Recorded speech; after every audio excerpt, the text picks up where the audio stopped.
hi friends इनकी सूपरा प्रान gravy எப்படி செய்யறதுன்னு பாப்போமா ரொம்பவே சிம்பிள் தான் ட்ரை பண்ணி பாருங்க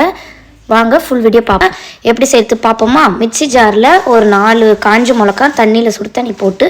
ஊற வச்சு இத எடுத்துக்கோங்க எடுத்ததுக்கு அப்புறமா 1 டீஸ்பூன் வந்து சீரகம் சேர்த்துக்கோங்க 1 டீஸ்பூன் வந்து சோம்பு 1 டீஸ்பூன் அளவுக்கு மிளகு சேர்த்துக்கோங்க மிளகு சேர்த்ததுக்கு அப்புறமா 1 டீஸ்பூன் வந்து காஷ்மீரி மிளகாய்த்தூள் அதை சேர்த்துக்கோங்க சேர்த்துட்டு இதை நல்லா மையா தண்ணி ஊற்றி நல்லா இந்த மாதிரி எடுத்து அரைச்சிக்கோங்க அரைச்சதுக்கு அப்புறமா இன்னொரு பாத்திரத்தில் எண்ணெய் சேர்த்துக்கோங்க எண்ணெய் சேர்த்துட்டு சோம்பு சேர்த்துக்கோங்க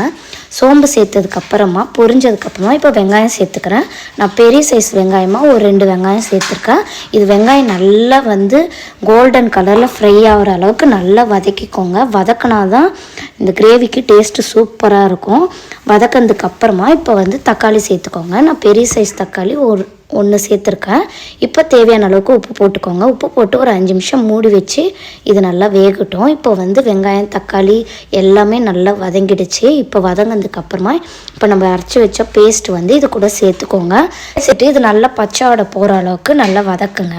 வதக்கினதுக்கு அப்புறமா இப்போ இஞ்சி பூண்டு பேஸ்ட் வந்து ஒரு 2 டீஸ்பூன் அளவுக்கு நான் சேர்த்துக்கிறேன் உங்களுக்கு எவ்வளோ தேவையோ சேர்த்துக்கோங்க அரை டீஸ்பூன் மஞ்சத்தூள் சேர்த்துக்கோங்க